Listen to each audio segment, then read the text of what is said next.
150वा बिरसा मुंडा यांच्या जयंतीनिमित्त तसेच विदर्भाचे रॉबिन म्हणून ओळखले जाणारे श्यामलराव घोलाम या दोन्ही महामानवांच्या संयुक्त जयंतीनिमित्त धरती आबा पर्व या ठिकाणी बाबुळगावच्या सर्व समाज बांधवांनी ठेवलेला कार्यक्रम। मित्रो, आज या जयंतीनिमित्त जमलेला समस्त समाज 15 नोव्हेंबर हा दिवस केवळ एक आदिवासी जन्मदिवस नाही तर संपूर्ण आदिवासी समाजाचा आणि या देशाच्या स्वातंत्र्य लढ्याचा गौरवशाली दिवस आहे। आज आपण धरती क्रांतिकारक भगवान बिरसा मुंडा यांना विनम्र अभिवादन करण्याकरिता यासाठी जमलो आहे। 1857 मध्ये जन्मलेल्या बिरसा मुंडा यांनी अगदी लहान वयातच ब्रिटिश सरकारच्या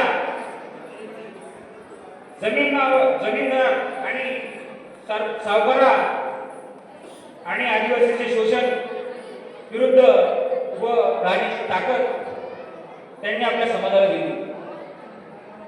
1890 मध्ये च्या दशकात त्यांनी उलगुलान म्हणजे महागोंधळ उठाव सुरू केला।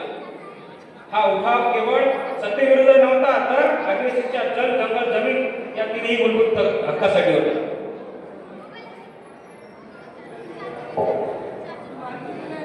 बिरसा मुंडा फक्त योद्धा नव्हते तर ते समाज सुधारक होते।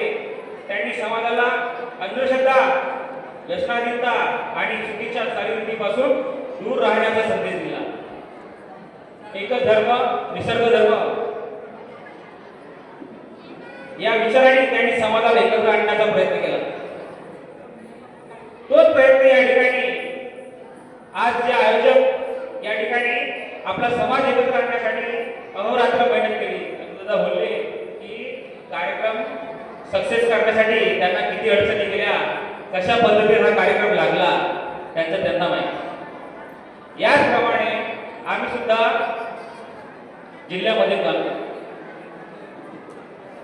या ठिकाणी व्यासपीठावर इतर समाजाचेही आहेत आणि आमच्या आदिवासी समाजाचेही लोक आहेत। या ठिकाणी काही कटुदहा शब्दही होते माझ्या बोलण्यात, काहींचे मनही दुखते, पण बोलणं आवश्यक आहे।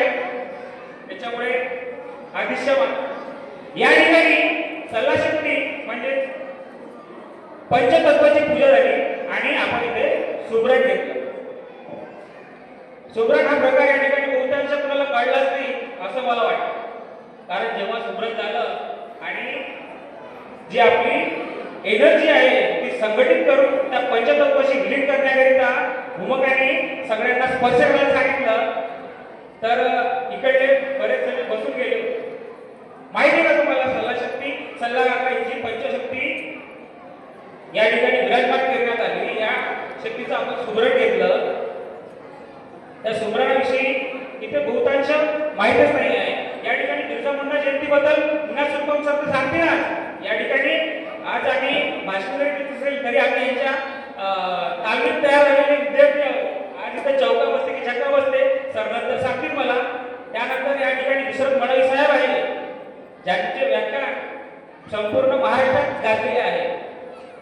आज यांचा विद्यार्थी आज माझे एक्झाम असल्यासारखं आहे, परंतु मी बरेच काही बिरसा मुंडा आणि श्यामलराव घोलाम यांच्याबद्दल बोलण्यापेक्षा या ठिकाणी आत्ता जे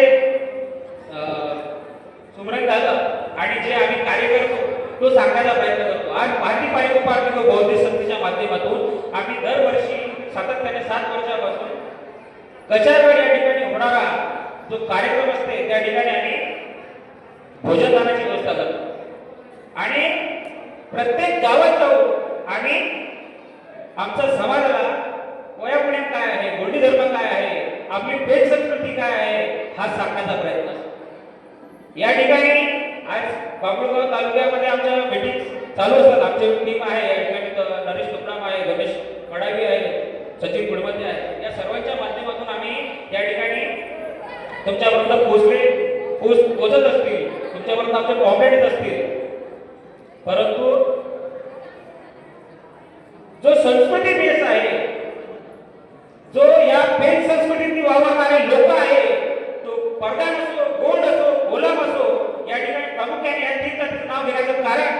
पेन संस्कृतीत वावरणारे लोक फक्त या ठिकाणी 3-4 जाती आहेत ज्या पेन संस्कृतीत वावरतात. आज संस्कृतीच्या बेसवर आमचं आरक्षण टिकलं आहे. ज्या आरक्षणावर गदारोळ झाला, जेव्हा गदारोळ झाला तेव्हा पुढे तरी आम्हाला इथे 7-8 जाती माहिती पडल्या की इथे प्रामुख्याने आणखी 4-5 जाती आहेत. नाहीतर या ठिकाणी जर उठाव जर म्हटला तर मला नाही वाटत का पावलाला कोणाशिवाय कोणी उठाव करतो. नाही तर काही चुकीचं आहे. या ठिकाणी आम्ही ठळक आणि प्रमुख सांगतो तुम्हाला की जो पेन संस्कृतीला आम्ही आमच्यातला भाव जोडत नाही आहे, आम्ही आमचे मूळ शोधत नाही आहे, आम्हाला आमची संस्कृतीच माहित नाही आहे, आम्हाला ठामपणे सांगताच येत नाही आहे की आम्ही कोणती संस्कृती सोबत कसे रिलेटेड आहोत. प्रामुख्याने आम्हाला सांगता येत नाही आम्ही 4 नाही कसे, आम्ही 5 नाही कसे, आम्ही 6 नाही कसे. आम्हाला आमच्या संस्कृतीचा मूळ माहिती आहे का? तुम्ही आदिवासी ठामपणे सांगू शकता का आता मी 4 वेळी कसा, 5 वेळी कसा, 6 वेळी कसा सांगू शकता? या ठिकाणी बाबुळगाव तालुक्यात बरेच गाव आहे. भरत हा आदिवासी बहुल जिल्हा आहे, प्रामुख्याने हा आदिवासी राखीव मतदारसंघ आहे. परंतु या ठिकाणी बहुतांश प्रत्येकातले 2-3 लोक आले. ही शोभाची काय माझ्या समाजाची की आम्हाला आमच्या समाजाबद्दल जाणूनच घ्यायचं नाही आहे. चंदूभाऊ परचाके बोलले की आम्ही प्रत्येक गावात फिरले, त्यांनी प्रत्येकाला हात जोडून विनोद केले असतात का कार्यक्रम घ्यायचा आहे, संघटित झालो पाहिजे, आम्ही एका झेंड्याखाली एकत्र आलो पाहिजे. परंतु या ठिकाणी शोभांतिका ही आहे की त्यांनाही कुठेतरी डिवचण्याचं काम होते. अरे तू फलाना आहे, तू इचका आहे, तो गोड आहे, तो पर्दा आहे, तो कोलाम आहे, त्याच्यावर कशाला त्याच्यावर. परंतु तुम्ही तुमचं मूळ शोधण्याचा प्रयत्न करता का? तुम्ही हा विचार का नाही करत की आम्हाला पाठीपाय उपारलिंगो, हिरा सुपालिंगो यांनी जी संस्कृती दिली, ही संस्कृती कुठे भेदभाव दिली का? आम्हाला संस्कृती कुठे भेदभाव दिली का? जे देव कोलामाचे 5 आहे, ते घोड्याचे आहे, ते पर्दाचे आहे, तो भीमालपेन आहे, तो घोड्याचा आहे, पर्दाचा आहे, कोलामाचा आहे. तिकडे भारतामध्ये 12 राज्यातून जे लोक आहेत जे पेन संस्कृती वापरतात ते सगळे एक आहे, त्यांचे मायबाप एक आहे. हिरासी पालिको, पाठीपाय उपारलिंगो, जगोदय रायतार, कलिकताली दाई यांनी आपल्याला ही संस्कृती दिली, ज्या संस्कृतीच्या माध्यमातून आज या ठिकाणी आपण ठाम सांगू शकतो की आम्ही आदिवासी आहोत. परंतु आपण आपली संस्कृती आज या ठिकाणी अतिशय सुंदरपणे सुमरत झालं, पण सुमरत बद्दल आपल्याला माहितीच नाही आहे. आपला फडापेट आपण त्या पंचतत्व शक्तीची पूजा करतो. जी संस्कृती एवढी ग्रेट आहे, जी संस्कृती शिकवली की आम्हाला आमच्या आई वडिलांशिवाय कुठलाही देव नाही आहे. एवढं सुप्रीम कोर्ट सांगत आहे, दशरथ पळईसर नेहमी सांगतात का आदिवासी हिंदू नाही आहे, तरी सुद्धा आमच्या घरात चालीरीती ह्या हिंदूच्या आहे. आम्हाला आमची संस्कृतीचा बेस माहित नाही आहे, सगळे बसून गेले. परंतु आम्हाला आमचं काहीच माहित नाही आहे. आम्ही फक्त दुसऱ्याचे मम्मी पप्पा, त्यांना मम्मी पप्पा मम्मी डॅडी म्हणायला तयार आहे, पण आमच्या आई बापाला मायबाप म्हणायला तयार नाही. आम्हाला आमची संस्कृतीच माहित नाही आहे. किती मोठी शोभांतिका आहे.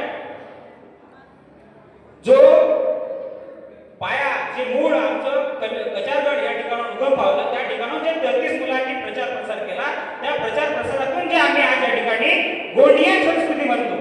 आमच्यातले 100 2 जरी सोडले ना तरी आमचे ओळखले ते का ओळखले ते? कारण आमची नाक नक्षी बदललेली नाही आहे, आमच्या भेसळ नाही आहे,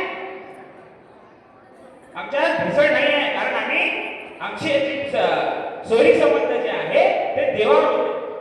आमचा काका जर लागत असेल तर काकाच लागत, भाऊ लागत, त्याच्याशी आमची सोयरीक होत नाही. आमची आणि 5 देवे जे आहे ते 5 देव पूर्ण कितीही त्यांच्या अडणार वेगवेगळे होते, आमचे 4 देव कितीही त्यांचे वेगवेगळे अडणार होते. आमचे जे 750 गोत्र आहे त्या गोत्राच्या संस्कृतीने बसणारे जे लोक आहे हे पेन संस्कृतीने वावरणारे लोक आहे. म्हणून आम्ही कुठेही भेसळ नाही. आमचे नाक नक्षी, आमचे केस कुठे, आमचे नाक चपटे काय? कारण आमच्या ही संस्कृती आहे. पण कुठेतरी आपण आपल्या मुलाबाळांना अशा प्रोग्राम मध्ये, अशा कार्यक्रमासाठी आपण आवर्जून येत नाही. हाच जर कसा आज माझा जो ते हॉल कच्चं होतं. या ठिकाणी असे मोठे मोठे वक्ते बोललेले त्यांनी जे परिश्रम घेतले आयोजकांनी कशासाठी घेतले का कारण आपल्याकडला जो समाज आहे तो जागा झाला पाहिजे. एक खरंच वाईट आहे, खूपच वाईट गोष्ट तुम्हाला बाबुळगावकरांना वाईट वाटेल सांगते.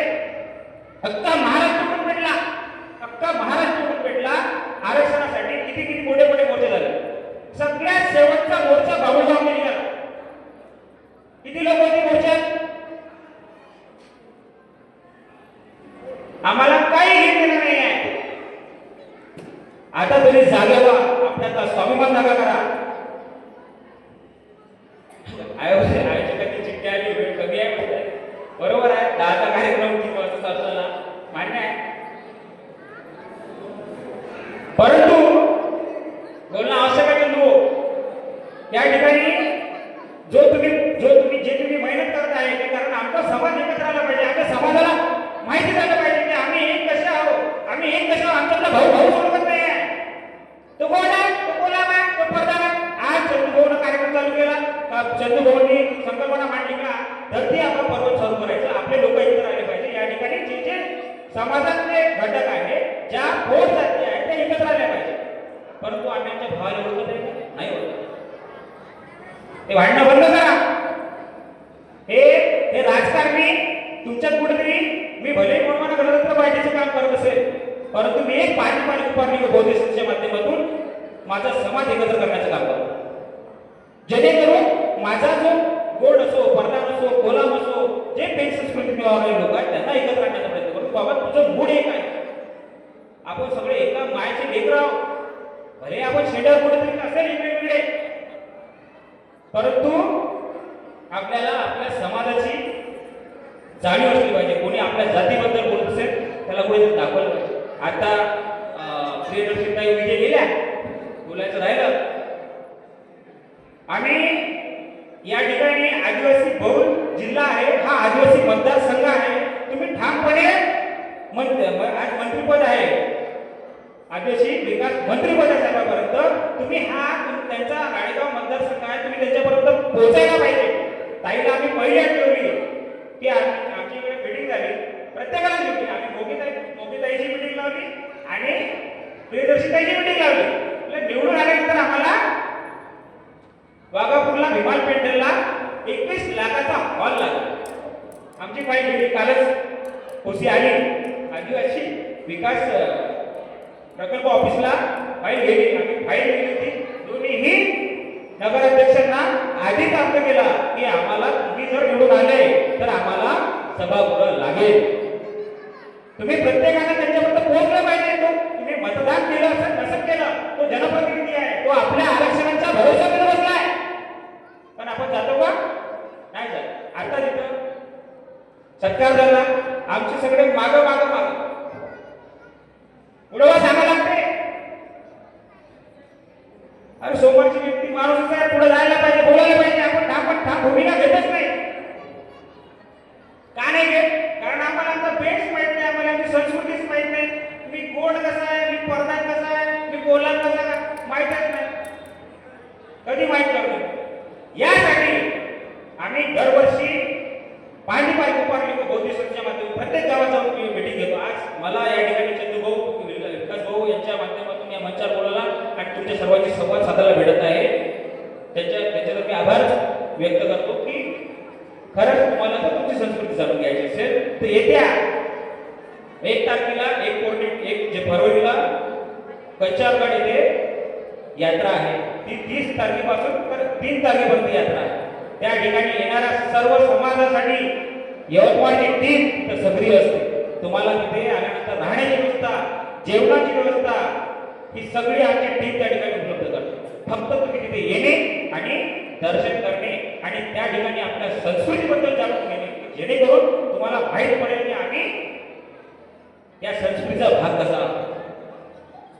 कोण कोण आले या कशाकडनं, कोण कोण आला हात वर करा. 3-4 लोक आले. तुम्हाला तुमच्या लेकराने सांगायचं आहे की नाही सांगायचं पुढे चालून. आज सौभाग्य काय आहे की कुठे कुठे सातची सोयरी होत आहे. साध्य भाऊ होते का ना, सोयरी होते का ना, साध्य सोयरी होते का व्हा लागल्या.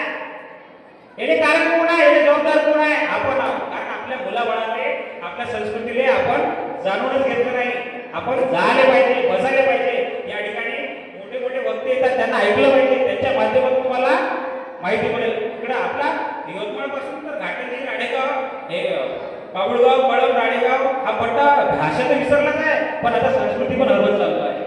हे आपल्यापासून गमावलं गेलं तर उद्या चालून आपल्याला आरक्षण पण जाणार, उद्या चालून जनगणना होणार आहे. जनगणनेबद्दल दशरथ साहेब सांगणार आहे, मडे साहेब सांगणारच आहे. आरक्षण कशा पद्धतीने जाणार आहे, कारण आपल्या घरामध्ये जे आपल्या देवा व्यतिरिक्त देव आहे त्यांच्यामुळे आपलं आरक्षण जाणार आहे.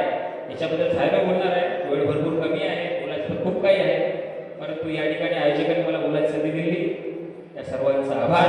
तुम्ही मला शांतपणे ऐकून घेतलं त्याबद्दल तुमचे आभार. आणि या ठिकाणी इतरत्व आहे, परंतु साहेब आमच्या समाजाला आमच्या समाजाची जाण करून देण्यासाठी बोलणं आवश्यक आहे. कोणाचं मन दुखलं असेल त्यासाठी सॉरी. जय सेवा, जय भगवान.